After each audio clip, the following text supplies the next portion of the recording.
नमस्ते, जय हिंद और बहुत-बहुत स्वागत है आप सभी का आपके अपने चैनल मनीषा रिव्यू पर। मैं हूं आपकी होस्ट और दोस्त मनीषा और आज मेरे पास आप लोगों के लिए जो खबर है, उसे सुनकर शायद आपका खून खौल उठेगा और आंखों में आंसू भी आ जाएंगे। दोस्तों, हम रोज टीवी पर ड्रामा देखते हैं, लेकिन आज जो अनुपमा के साथ हुआ, वो ड्रामा नहीं, वो एक दिल तोड़ने वाला हादसा था। एक ऐसा मंजर जिसे देखकर दुश्मन का दिल भी पसीज जाए। बात शुरू करते हैं आज की सुबह से। आज की सुबह कितनी अलग थी ना, कितनी खूबसूरत थी। मैंने अपनी आंखों से देखा, अनुपमा के चेहरे पर वो चमक थी जो बरसों बाद लौटी थी। वो चमक जो एक माँ के चेहरे पर तब आती है जब उसका सपना पूरा हो रहा होता है। अनुपमा को एक बहुत बड़े प्रोडक्शन हाउस के फिल्म के लिए केटरिंग का कॉन्ट्रैक्ट मिला था। ये कोई छोटी बात नहीं है दोस्तों। अहमदाबाद छोड़कर, अपना घर, अपनी गृहस्थी, सब कुछ पीछे छोड़कर मुंबई जैसी माया नगरी में अपनी जगह बनाना, ये अन्नू की रसोई के लिए पहला और सबसे बड़ा कदम था। आज सुबह का वो सीन याद कीजिए। अनुपमा अपनी दोनों पोतियों परी और ईशानी के साथ कितनी खुश थी। परी जो बेचारी अपने माँ बाप तोशु और किंजल के झगड़ों से, राजा कोठारी के क्लेश से इतनी परेशान रहती है, आज वो भी दादी का हाथ बटाते हुए मुस्कुरा रही थी। ईशानी जो अभी बच्ची है, वो सेट की चकाचौंध देकर कितनी एक्साइटेड थी। तीनों ने मिलकर क्या क्या नहीं बनाया था। थेपले, ढोकले, गुजराती कढ़ी, उफ, खाने की वो खुशबू पूरे सेट पर फैली हुई थी। यूनिट के लोग जो रोज बाहर का रूखा सूखा खाना खाकर बोर हो चुके थे, आज लंच ब्रेक का ऐसे इंतजार कर रहे थे जैसे दिवाली का इंतजार हो। फिल्म का डायरेक्टर जो अपनी बदमिजाजी और कड़क स्वभाव के लिए जाना जाता है, वो भी शूटिंग से पहले अनुपमा के पास आया था। उसने खाने की महक की तारीफ की थी। सब कुछ इतना परफेक्ट था, इतना सही था कि मुझे तभी डर लग गया था कि कहीं किसी की बुरी नज़र न लग जाए। और दोस्तों, वही हुआ। नज़र नहीं, बल्कि एक शैतान ने जानबूझकर सब कुछ राख कर दिया। मुंबई की वो शाम आज किसी कयामत से कम नहीं थी दोस्तों। नीली बत्ती, पुलिस का वो डरावना सायरन और जीप की पिछली सीट पर बैठी सिर झुकाए, आंखों में आंसू लिए वो औरत, कोई मुजरिम नहीं, कोई कातिल की हम सबकी चहेती हमारी माँ अनुपमा थी। जरा सोचिए, जिस हाथ ने आज सुबह अपनी पोतियों के लिए बड़े प्यार से थेपले बनाए थे, जिस हाथ ने अनु की रसोई का सपना देखा था, आज उन्हीं हाथों में मुंबई पुलिस ने हथकड़ियां पहना दी है। फिल्म सिटी का गेट नंबर 2 आज गवाह बना है एक ऐसी साजिश का जिसने शाह परिवार, कोठारी परिवार और हम सब के दिलों को दहला कर रख दिया है। खाने में जहर, पूरी यूनिट बेहोश, और इसका इल्जाम अनुपमा पर? नहीं, ये सिर्फ एक गिरफ्तारी नहीं है, ये एक सोची समझी मर्डर मिस्ट्री है जिसका विलन हमारे सामने है, लेकिन सबूत सारे अनुपमा के खिलाफ हैं। लेकिन रुकिए, कहानी अभी खत्म नहीं हुई है, क्योंकि अंधेरा चाहे कितना भी गहरा हो, सवेरा तो होता ही है। क्या वो सवेरा अनुज कपाड़िया बनकर आने वाला है? क्या जेल की सलाखों के पीछे से अनुपमा अपनी बेगुनाही साबित कर पाएगी? या फिर गौतम की ये घटिया चाल हमेशा के लिए अनु की रसोई पर ताला जड़ देगी? दोपहर की ठीक 2 बजे लंच ब्रेक अनाउंस हुआ। कट की आवाज आते ही पूरी यूनिट खाने की टेबल की तरफ दौड़ी। अनुपमा, वो भोली अनुपमा, बड़े प्यार से सबको अपने हाथों से खाना परोस रही थी। वो हर किसी से पूछ रही थी, बेटा नमक ठीक है ना, खाना कैसा लगा? पहले 15 मिनट तक सब कुछ सामान्य था, हंसी मजाक चल रहा था, लोग उंगलियां चाट रहे थे। लेकिन फिर अचानक सेट के कोने से एक चीख सुनाई दी। एक लाइट मैन जो अभी अभी खाना खाकर उठा था, वो अपने पेट को पकड़कर जमीन पर गिर पड़ा। उसके मुंह से सफेद झाग निकल रहा था, तड़प रहा था वो। अभी लोग कुछ समझ पाते, उसे उठाने के लिए दौड़ते, कि तभी दूसरी तरफ से फिल्म की लीड हीरोइन के मेकअप आर्टिस्ट जोर जोर से उल्टियां करने लगी। देखते ही देखते वो खुशियों वाला सेट एक हॉरर मूवी के सेट में बदल गया। पूरा माहौल एक अस्पताल के इमरजेंसी वार्ड जैसा हो गया। कोई पानी मांग रहा था, कोई दर्द से करा रहा था और कोई बेहोश होकर गिर रहा था। अफरा तफरी मच गई। प्रोडक्शन के लोग चिल्ला रहे थे, डॉक्टर को बुलाओ, एम्बुलेंस बुलाओ, जहर, खाने में जहर है। और इस शोर शराबे, इस कोलाहल के बीच सबकी उंगलियां, सबकी नफरत भरी निगाहें धीरे धीरे घूमकर सिर्फ एक इंसान पर टिक गई, अनुपमा। वो डायरेक्टर जो कुछ देर पहले अनुपमा की तारीफों के पुल बांध रहा था, अब गुस्से से लाल होकर उसकी तरफ बढ़ा। उसने अनुपमा के हाथ से वो थाली छीनी और जमीन पर पटक दी। छन से आवाज आई और उसके साथ ही अनुपमा का दिल भी टूट गया। उसने सबके सामने अनुपमा पर चिल्लाकर बोला, तुमने हमें मारने की कोशिश की है, तुमने खाने में मिलावट की है, you are a criminal. Anupama सन रह गई।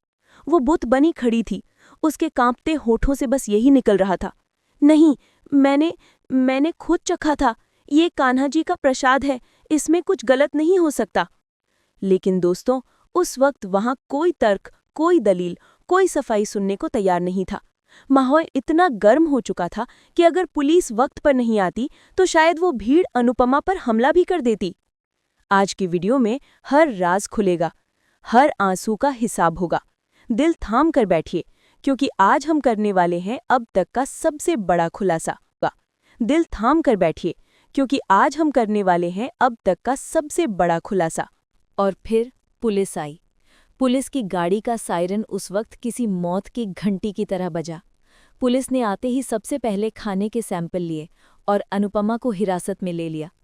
लेकिन यहाँ पर एक बहुत बड़ी बात हुई जो शायद बहुत लोगों ने नोटिस नहीं की, लेकिन आपकी मनीषा की नज़रों से कुछ नहीं छुपता। इंस्पेक्टर ने एक टिफिन बॉक्स उठाया, उसे खोला और सूंघा। उसके चेहरे के हाव-भाव बता रहे थे कि मामला गंभीर है। उस टिफिन से खाने की नहीं, बल्कि एक अजीब सी केमिकल की बदबू आ रही थी, ऐसी बदबू जो किसी जहरीले पदार्थ की थी। अनुपमा ने जब वो डब्बा देखा तो वो चीख पड़ी। उसने पुलिस वाले से कहा, साहब ये डब्बा मेरा नहीं है, मेरी रसोई के डब्बों पर अनु की रसोई का स्टिकर लगा होता है, और ये डब्बा तो बिल्कुल नया है, ब्रांडेड है, मेरा डब्बा पुराना था। लेकिन पुलिस के लिए ये एक ओपन एंड शट केस था। उनके सामने सबूत था, जहरीला खाना और वो खाना लाने वाली औरत। उन्होंने अनुपमा की एक नहीं सुनी। और फिर आया वो पल जिसने मेरा दिल तोड़ दिया। पुलिस ने सबके सामने, जी हाँ, परी और ईशानी जैसी छोटी बच्चियों के सामने, उनकी दादी, उनकी अनुपमा के हाथों में हथकड़ियां पहना दी। जरा उस पल की कल्पना कीजिए दोस्तों, परी जो वैसे ही अपने घर के कलेश से टूटी हुई है, अपनी दादी को पुलिस के साथ जाते देख बदहवास हो गई। वो पुलिस वाले के पैरों में गिरने को तैयार थी। वो गिड़गिड़ा रही थी, मेरी दादी निर्दोष है, प्लीज उन्हें मत ले जाओ। ईशानी जो अभी बच्ची है, वो अपनी दादी का पल्लू छोड़ने को तैयार नहीं थी। वो रो रो कर कह रही थी, दादी ने कुछ नहीं किया, दादी मुझे छोड़कर मत जाओ। लेकिन कानून भावनाओं से नहीं, सबूतों से चलता है। पुलिस अनुपमा को जीप में बिठाकर ले गई और पीछे छोड़ गई एक रोता बिलखता परिवार और एक बर्बाद हो चुकी प्रतिष्ठा। अब सवाल ये उठता है कि आखिर ये सब हुआ कैसे? क्या अनुपमा से सच में गलती हुई? क्या उसकी रसोई में साफ सफाई की कमी थी? जी नहीं, मैं मनीषा आपको बताती हूँ कि सच क्या है।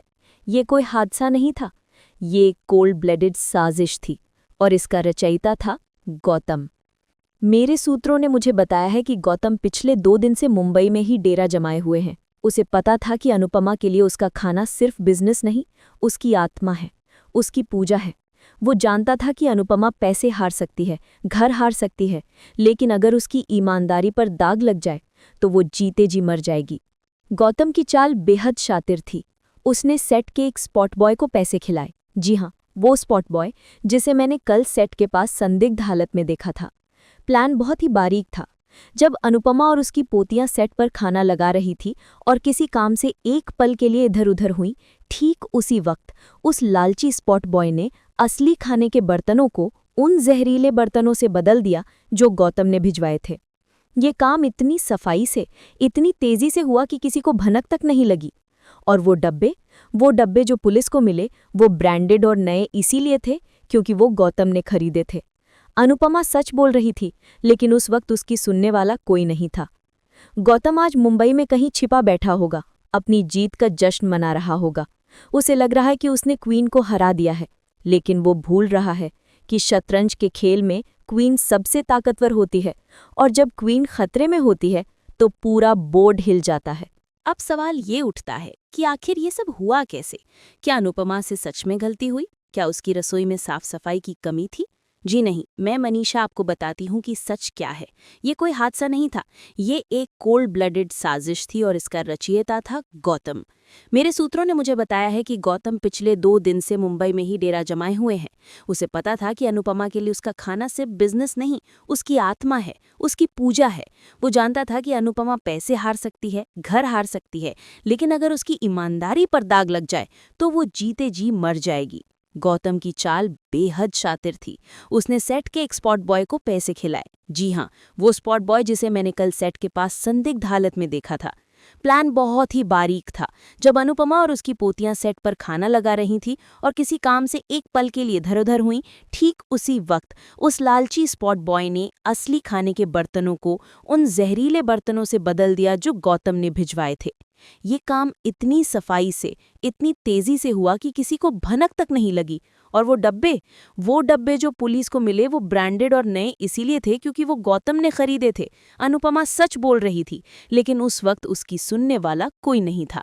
गौतम आज मुंबई में कहीं छिपा बैठा होगा, अपनी जीत का जश्न मना रहा होगा। उसे लग रहा है कि उसने क्वीन को हरा दिया है, लेकिन वो भूल रहा है कि शतरंज के खेल में क्वीन सबसे ताकतवर होती है, और जब क्वीन खतरे में होती है तो पूरा बोर्ड हिल जाता है। अब बात करते हैं कि इस खबर का असर अहमदाबाद में क्या होगा। जैसे ही अनुपमा की गिरफ्तारी की खबर कोठारी हाउस और शाह हाउस पहुंचेगी, वहां तो मानो भूचाल आ जाएगा। कोठारी हाउस में तो शायद दिवाली जैसा जश्न बनेगा।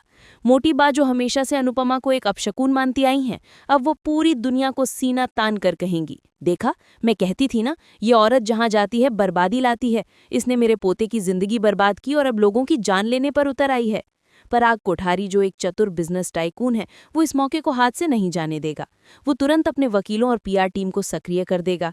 वो मीडिया में ये बयान जारी करवा सकता है कि अनुपमा का बिजनेस अनएथिकल है, वो फ्रॉड है और इसे तुरंत बंद किया जाना चाहिए। कोठारी ग्रुप जो अनुपमा की रसोई को एक कॉम्पिटिटर मानता था, अब उसे हमेशा के लिए खत्म करने की कोशिश करेगा। और हमारे वनराज शाह, उनके बारे में तो क्या ही कहें। वो अपनी कुर्सी पर बैठकर चाय की चुस्की लेते हुए शायद यही कहेंगे, अनुपमा अनुपमा अनुपमा, मैंने कहा था ना, औकात से बढ़कर सपने नहीं देखने चाहिए, अब सड़ो जेल में। लेकिन सबसे बड़ा डर मुझे पाखी को लेकर है। हमारी ड्रामा क्वीन पाखी, वो बेचारी तो वैसे ही अपनी अडॉप्टेड बेटी ईशानी को लेकर डरी हुई थी। अब जब अनुपमा जेल में है तो पाखी क्या करेगी? क्या वो मुंबई आएगी अपनी बेटी और माँ के लिए, या फिर फोन पर ही चिल्लाएगी, मम्मी ने फिर हमारी नाक कटवा दी, अब मेरा मॉडलिंग करियर शुरू होने से पहले ही खत्म हो जाएगा। लोग कहेंगे इसकी नानी क्रिमिनल है। पाखी का ये रिएक्शन अनुपमा को जेल की सलाखों से ज्यादा दर्द देगा। इसका सबसे बुरा और गहरा असर किस पर पड़ेगा? राही पर। राही और प्रेम जो अहमदाबाद में अनु की रसोई को संभालने की कोशिश कर रहे हैं, उनके लिए ये खबर किसी बम धमाके से कम नहीं होगी। राही जो वैसे भी अनुपमा से थोड़ी नाराज रहती है और बिजनेस में प्रॉफिट और प्रैक्टिकल सोच की वकालत करती है, वो शायद इस घटना के बाद पूरी तरह टूट जाए, या उससे भी बुरा, वो अनुपमा के खिलाफ हो जाए। वो सोच सकती है कि माँ की लापरवाही और इमोशनल तरीके से काम करने की वजह से आज सब कुछ खत्म हो गया। माँ, मैंने कहा था हमें प्रोफेशनल होना चाहिए, आपकी वजह से आज हमारा नाम मिट्टी में मिल गया। माँ बेटी के बीच जो थोड़ी बहुत सुलह हुई थी, वो इस एक घटना से पूरी तरह टूट सकती है। और यही तो गौतम चाहता है। वो चाहता है कि अनुपमा अकेली पड़ जाए, उसका परिवार उससे नफरत करे। अब आते हैं उस सवाल पर जिसका इंतजार आप सब और मैं भी बेसब्री से कर रहे हैं। अनुपमा जेल में है, परिवार खिलाफ है, दुश्मन ताकतवर है, तो अब उसे कौन बचाएगा? क्या अंश? नहीं, वो अहमदाबाद में उलझा हुआ है। क्या तोशु? उससे तो उम्मीद करना ही बेकार है। तो फिर कौन? अफवाहों का बाजार गर्म है दोस्तों, और फिल्म इंडस्ट्री के गलियारों में ये खबर आग की तरह फैल रही है कि अनुज कपाडिया मुंबई में है। जी हाँ, आपने सही सुना। कुछ लोगों का कहना है कि जिस फिल्म के सेट पर यह हादसा हुआ, उस फिल्म के फाइनेंसरों में से एक अनुज कपाडिया की कंपनी है। जरा सोचिए, अगर ये सच है तो क्या अनुज अपनी अनुपमा को इस हालत में देख पाएगा? कल्पना कीजिए उस सीन की। पुलिस स्टेशन में अनुपमा जमीन पर बैठी है, आंखों में आंसू हैं। बाहर परी और ईशानी रो रहे हैं, और तभी एक काली कार पुलिस स्टेशन के बाहर रुकती है। दरवाजा खुलता है और उसमें से निकलता है अनुज कपाडिया। सूट में नहीं, शायद थोड़े रफ लुक में, बिखरे बालों के साथ, लेकिन वही तेवर और वही एटीट्यूड। वो सीधा अंदर जाता है और इंस्पेक्टर के टेबल पर अपना हाथ पटकता है। मेरी अनुपमा ऐसा कभी नहीं कर सकती। ये वो मोमेंट होगा जिसके लिए हम सब तरस रहे हैं। अनुज का वापस आना सिर्फ अनुपमा को जेल से निकालने के लिए नहीं, बल्कि गौतम के इस पूरे खेल को पलटने के लिए जरूरी है। गौतम ने जो कॉर्पोरेट साजिश रची है, उसका जवाब सिर्फ अनुज का बिजनेस माइंड ही दे सकता है। अब मैं, मनीषा, आपको अपनी एक एक्सक्लूसिव थ्योरी बताती हूँ, जो अगर सच हुई तो ये शो का सबसे बड़ा टर्निंग पॉइंट होगा। सबूत अनुपमा के खिलाफ हैं, लेकिन क्राइम कभी परफेक्ट नहीं होता। सीसीटीवी कैमरा, फिल्म सिटी में हर जगह कैमरे होते हैं। जिस जगह खाना रखा गया था उसके ठीक ऊपर एक कैमरा लगा हुआ था। मुझे शक है कि पुलिस ने अभी तक उस फुटेज को चेक नहीं किया है क्योंकि वो बड़े स्टार्स और मीडिया के दबाव में है। लेकिन अनुज या प्रेम उस फुटेज को निकलवा सकते हैं। ईशानी का फ़ोन, ये मेरी सबसे फेवरेट थ्योरी है। बच्चे आजकल हमेशा फ़ोन पर रील बनाते रहते हैं। क्या पता जब ईशानी सेट पर वीडियो बना रही हो तो उसके बैकग्राउंड में वो स्पॉट बॉय टिफ़िन बदलते हुए कैद हो गया हो। सोचिए अगर ऐसा हुआ तो ये नई पीढ़ी यानी ईशानी और परी ही अपनी दादी की ढाल बनेंगी। टिफ़िन बॉक्स, अनुपमा की वो बात, ये डब्बा मेरा नहीं है, ये सबसे बड़ा सुराग है। अगर पुलिस उस डब्बे के बैच नंबर को ट्रैक करे तो पता चल जाएगा कि वो डब्बा कल ही किसी दुकान से खरीदा गया है और उसे खरीदने वाला कोई और नहीं, गौतम का आदमी होगा। एक और एंगल है जो हमें नज़रअंदाज नहीं करना चाहिए, वो है रजनी ताई का। याद है वो नगर सेविका जो अनुपमा की दोस्त बनी थी? क्या वो अपनी पावर का इस्तेमाल करके पुलिस पर दबाव बना सकती है? रजनी ताई जानती है कि पॉलिटिक्स और साजिशें कैसे काम करती हैं। जब उसे पता चलेगा कि उसकी दोस्त को फंसाया गया है तो वो चुप नहीं बैठेगी। रजनी ताई और गौतम का आमना सामना, ये एक ऐसा धमाका होगा जिसकी गूंज कोठारी हाउस तक सुनाई देगी। और हाँ, एक और अंदर की बात जो मैंने सुनी, जिस हीरोइन की तबीयत खराब हुई वो कोठारी ग्रुप के किसी प्रोडक्ट की ब्रांड एम्बेसडर भी है। क्या आपको यहाँ कोई कनेक्शन दिख रहा है? कहीं ऐसा तो नहीं कि उस हीरोइन को भी इस प्लान में शामिल किया गया हो? क्योंकि फूड पॉइजनिंग का असर इतनी जल्दी नहीं होता कि खाते ही इंसान बेहोश हो जाए और मुंह से झाग निकलने लगे। ये सब कुछ बहुत ड्रामेटिक और स्क्रिप्टेड लग रहा था। अगर अनुपमा या तो दोस्तों, कहानी में अभी बहुत सारे पन्ने पलटने बाकी हैं। आज की रात अनुपमा के लिए शायद उसकी जिंदगी की सबसे काली रात होगी। जेल की वो काल कोठरी, वो मच्छर, वो अपमान, ये सब अनुपमा को तोड़ने की कोशिश करेंगे। लेकिन हमें ये नहीं भूलना चाहिए कि अनुपमा फिनिक्स है। वो जब भी जलती है राख से और ज्यादा ताकतवर होकर उठती है। गौतम ने शेरनी को पिंजरे में बंद तो कर दिया है, लेकिन उसे ये नहीं पता कि पिंजरे में बंद शेरनी और भी ज्यादा खूंखार हो जाती है। जब अनुपमा बाहर आएगी, और वो आएगी जरूर, तो वो सिर्फ अपनी बेगुनाही साबित नहीं करेगी, बल्कि गौतम के हर एक झूठ, हर एक साजिश का ऐसा हिसाब लेगी कि वो जिंदगी भर याद रखेगा। ये लड़ाई अब सच्चाई वर्सेस पैसा, अहमदाबाद वर्सेस मुंबई और अनुपमा वर्सेस गौतम की हो गई है। आपको क्या लगता है दोस्तों? क्या अनुज आएगा अनुपमा को बचाने? क्या ईशानी के फोन में है वो राज जो गौतम को बेनकाब करेगा? क्या राही अपनी माँ का साथ देगी या उसे छोड़ देगी? कमेंट सेक्शन में मुझे अपनी राय जरूर बताइए। अपनी जासूसी वाली टोपी पहनिए और अपनी थियरीज मेरे साथ शेयर कीजिए। मैं सबके कमेंट्स पढ़ूंगी। और हाँ, अगर आपको मनीषा का ये डीप एनालिसिस और ये मसालेदार अपडेट पसंद आया हो तो please please please Manisha review को अभी सब्सक्राइब कर लीजिए। बेल आइकन दबाना मत भूलिएगा ताकि जैसे ही अनुज की एंट्री हो मैं सबसे पहले आपको बता सकूं। यहाँ ड्रामा कभी खत्म नहीं होता और सच कभी छुपता नहीं। मिलते हैं अगले वीडियो में एक और धमाकेदार अपडेट के साथ। तब तक के लिए देखते रहिए और सोचते रहिए। जय हिंद।